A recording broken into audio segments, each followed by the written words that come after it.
Olá, tudo bem? Que bom estarmos juntos em mais um comecinho de semana. É segunda-feira e depois de um dia que eu imagino que tenha sido cheio de problemas, é hora de esquecermos a negatividade e espalharmos notícias positivas por aí.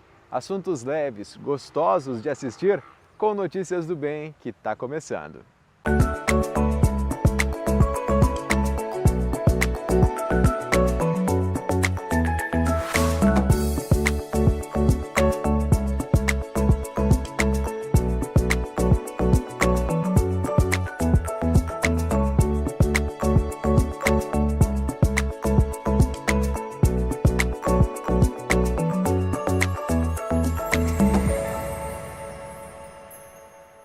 Notícias do Bem. Oferecimento Cressol Cooperativa de Crédito. Num mundo cheio de possibilidades, ser tratada como prioridade faz toda a diferença. Na Cressol, tudo gira em torno do cooperado. Investimentos, cartões, seguros, consórcios, crédito. Soluções financeiras pensadas para simplificar o meu e o seu dia a dia. Esteja com quem te coloca no centro das decisões. É simples. Escolha Cressol. Vem junto. Hoje em dia a molecada só quer saber de ficar em frente a telas, seja o computador, o celular, a televisão. Mas brincar com brinquedos físicos e manuais continua sendo muito importante. É que além de garantir momentos lúdicos e diversão, esse tipo de atividade também melhora a parte cognitiva e afetiva dos pequenos. Adquirir conhecimento de uma maneira simples. É desse jeito que as crianças desta escola em Curitiba desenvolvem suas habilidades. O Felipe é o responsável pelo local e vê os benefícios da ideia. É um método que põe a criança como centro das nossas atenções. Então, tudo que a gente faz é voltado na necessidade de desenvolvimento da criança. É bem diferente do método tradicional, né? A forma como a gente lida com a criança, o dia a dia da criança. E assim a gente busca muito ajudar e nutrir a criança nas suas características mais humanas, autoestima, concentração, poder de escolha. E claro, tem a alfabetização, tem a parte da matemática, mas aqui a gente cria uma pequena comunidade que essas crianças, né, que estão entre 3 e 6 anos, elas vão se construindo em harmonia, no seu trabalho, no dia a dia, aprendendo. Então é um método assim que impulsiona muito a criança no seu desenvolvimento. Elementos simples que são capazes de educar. E os especialistas garantem que, por mais básicos que eles sejam, os benefícios para as crianças são muitos. É brincando que se aprende. Para esta neuropsicopedagoga, os benefícios são vários e é preciso incentivar a criança o quanto antes, para que o saber seja saudável. Na primeira infância, ela está na fase das experiências. Elas precisam passar por esse processo de experimentar, de ter esses momentos, vivenciar objetos, estar com pessoas, para que ela possa desenvolver os aspectos emocionais, cognitivos, afetivos e também desenvolver o seu desenvolvimento psicomotor também. Ela aponta a preocupação por conta do uso exagerado de dispositivos eletrônicos pelos pequenos. A criança ela fica muito presa às mídias, telas e acaba afetando a parte cognitiva. Ela pode trazer diversos tipos de transtorno, como uma ansiedade severa. Ela, na hora de dormir, por exemplo, ela pode ter conturbações no sono. E também, é claro, a gente está falando de um desenvolvimento em aspecto emocional, cognitivo. Então, a interação com o outro, ela está em um ambiente, em família, ela fica tão preso às telas que ela acaba não se relacionando. E isso prejudica futuramente no seu desenvolvimento pessoal. E como brincar com aqueles objetos tradicionais que atravessam gerações nunca sai de moda, esta loja em Curitiba segue existindo há 40 anos. Algumas escolas também promovem o dia do brinquedo da avó, o dia do brinquedo do vô. Então, os avós têm a tarefa de mostrar a essas crianças como é que se brincava antigamente.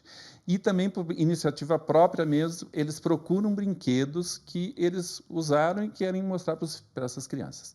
E tem os mais jovens que estão procurando essa alternativa. E também crianças que estão ficando muito sozinhas, elas não conseguem se relacionar. Por quê? Porque elas brincam só. E o brincar é uma das formas que a criança tem melhor de se socializar e criar turmas e grupos, enfim. E se engana quem acha que é preciso investir em brinquedos caros. É possível produzir peças dentro de casa. A gente está falando de uma interação com família, interação uns com os outros, com a natureza. Então, dá para trazer materiais com sucatas, materiais tampinhas, recicláveis, que a gente pode estar trabalhando com as crianças no dia a dia. Palavras inspiram, mas é o exemplo que costuma arrastar. E exemplos de vida, muitas vezes, são os nossos professores, que não só nos auxiliam na formação acadêmica, mas também como referência pessoal. E agora a gente vai te mostrar a história de um professor que conseguiu arrastar pelo exemplo o hábito da leitura para muitos de seus alunos. Uma noite destas, vindo da cidade para o Engenho Novo, encontrei no trem da Central um rapaz aqui do bairro. Dom Casmurro de Machado de Assis é o livro preferido do professor Venturelli. Ele nos recebeu em sua biblioteca particular, um segundo imóvel que ele comprou no prédio onde mora, só para abrigar seus livros. Hoje, são mais de 16 mil. Então, toda essa parte é a parte brasileira de crítica. As estrangeiras estão em outra estante. Aqui eu tenho a literatura russa, né, que vai até aqui, depois começa a literatura alemã, tá? Obras traduzidas, eu não leio em alemão nem em russo. Aos 72 anos, Venturelli é um leitor voraz. Seus preferidos são os de literatura, mas ele também se interessa por poesia, psicanálise, filosofia, educação e teatro. O amor pelos livros veio aos 12 anos, influenciado por um professor. Eu era um menino muito tímido, eu era um menino muito introvertido, eu era um Dom Casmurrinho, né? E não participava de grupos, não tinha amizade praticamente com ninguém. E um dia, numa aula de português, o professor de português falou: quem quiser ser inteligente na vida tem que ler pelo menos um livro por semana. Isso ecoou na minha cabeça de forma assim fundamental. O amor pela leitura o levou a cursar letras na Universidade Federal do Paraná, onde ele viria a dar aula anos depois. Venturelli também foi professor de português para alunos do ensino médio, sempre com a missão de formar novos leitores. Eu queria fazer com que as pessoas passassem pelo mesmo processo que eu passei, a profunda e radical transformação que eu vivi do não leitor para o leitor. Essa transformação abriu a minha cabeça, me fez vencer em muito a minha timidez, e eu descobri um mundo de perplexidades, um mundo de maravilhas, e eu comecei a pensar, bom, eu vou ser professor de português, eu vou ser professor de literatura, para detonar nas pessoas o mesmo processo que eu vivi. Somente esse ano o professor já leu 135 livros, uma média de 3 a 4 livros por semana e 12 horas dedicadas à leitura todos os dias. Uma paixão que inspirou centenas de alunos durante as quase 4 décadas de magistério. Um desses alunos é o César. Hoje ele é psicanalista, professor e tradutor. Mas quando conheceu o Venturelli, ele era bombeiro e estava no primeiro ano da graduação em letras. As aulas dele me fizeram sentir algo muito, muito importante, assim, né? Que eu não estava na universidade apenas para ter um diploma ou apenas para saber quem era autor e obra de um livro, né? Mas eu percebia, e ele falava isso com muita paixão, né? Que a literatura é uma questão existencial. É uma questão de existência, de projeto de vida, de a gente pensar e se angustiar, inclusive, né, com o fato de a gente se perguntar o que a gente está fazendo nesse mundo. De bombeiro militar, o César se tornou escritor com 3 livros publicados e um apaixonado pela leitura. Segundo ele, a vida se tornou mais interessante desde que seu caminho se cruzou com o do professor. Há encontros que ampliam, que expandem o nosso mundo. E eu acho que são o meu encontro com o Venturelli, por exemplo, é um desses encontros que me expandiu bastante. Por quê? Porque ele me fez entrar em contato, mais do que eu tinha, com os livros, que são um outro ponto de expansão do mundo da gente. Vários alunos decidiram ir para a área humanística por causa das minhas aulas, né? Vários resolveram cursar letras para aprofundar o conhecimento da literatura por causa das minhas aulas, né? Então, nesse momento, eu percebo que a minha visão de professor e a minha prática de professor conseguiram ter efeito na vida de muitas pessoas. Tudo isso, para mim, é muito compensador, me dá uma satisfação muito grande. E eu penso, a minha caminhada, que é longa, não foi uma caminhada estéril, né? Uma caminhada que vem dando frutos até hoje. A escalada é um dos esportes radicais que fascina muita gente. Outros preferem um pouco mais de segurança. A boa notícia é que tem como unir um pouco dos dois através da escalada indoor, um esporte que passou a ser olímpico após as Olimpíadas de 2020. A altura da parede intimida. São mais de 17 metros de altura, mas nem por isso as pessoas desistem. Afinal, os benefícios compensam. Hoje a escalada ela é considerada uma das modalidades mais completas do mundo, porque nós trabalhamos resistência, coordenação, tensão corporal. Então, fisicamente, o escalador fica condicionado de uma forma completa, sabe? Na modalidade indoor, a escalada é feita em local fechado, com paredes de madeira ou concreto. O esporte é acessível a gente de todas as idades, com ou sem experiência. A escalada, ela, apesar que as pessoas que não conhecem acham que é simplesmente subir, mas nós temos objetivos. Então, nós temos rotas com vários níveis de dificuldade, desde o iniciante, que nunca escalou, até escaladores que visam assim profissionalmente, sabe? Então, o desafio é esse, cada um no seu ritmo se desafiar. Então, a evolução dentro da escalada, ela nunca para. O grau de dificuldade varia conforme o tamanho e o formato das agarras, essas estruturas de apoio para pés e mãos. A distância entre elas também influencia. Uma aventura e tanto, mais que quem pratica garante. Vale a pena. As pessoas saem daqui super satisfeitas, não só fisicamente, mas com a cabeça muito boa também.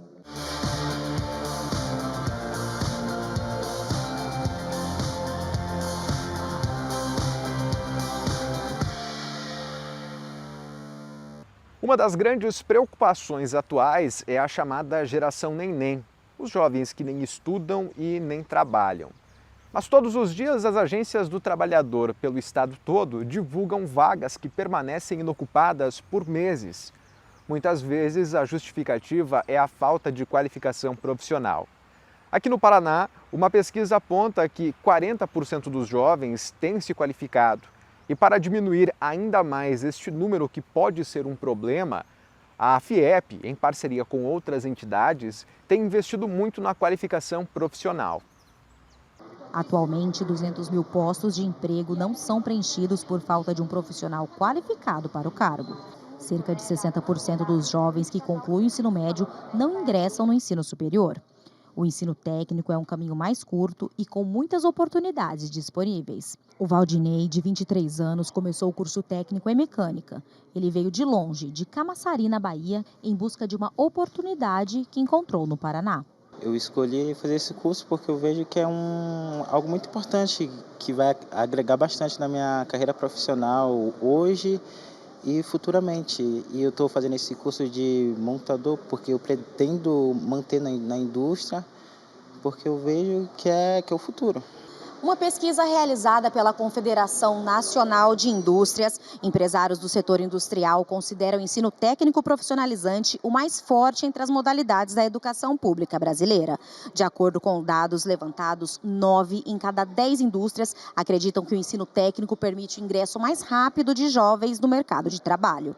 A Raquel Valença realizou uma pesquisa para entender o comportamento dos jovens de baixa renda em busca de uma oportunidade de emprego e a demanda expressiva da indústria por mão de obra qualificada. 2 a cada 3 jovens no Brasil são jovens de baixa renda, que vivem em situação de vulnerabilidade. Nós lançamos olhar para um público entre 17 e 29 anos, então nós temos faixas etárias extremas e é importante lançar olhar para essas distintas características dessas faixas extremas. Esse jovem na faixa dos 17 anos ainda tem muitos sonhos e expectativas de entrada no mercado de trabalho, mas vive fenômenos como a gravidez precoce, a desistência do ensino médio. Já quando nós olhamos para esse jovem mais adulto, já é aquele jovem que passou pelo fenômeno do desemprego, que já evadiu da escola. Então é importante termos políticas distintas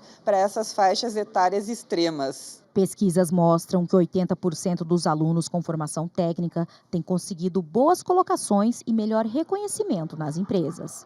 Uma formação técnica aumenta em 50% as chances de entrar no mercado de trabalho. O Senai busca trabalhar numa metodologia muito ativa. Então, é uma metodologia que o que ele está tendo de conhecimento em sala de aula ou, inclusive, no ambiente virtual, ele rapidamente consegue aplicar. Então, ele consegue transcender o espaço da escola.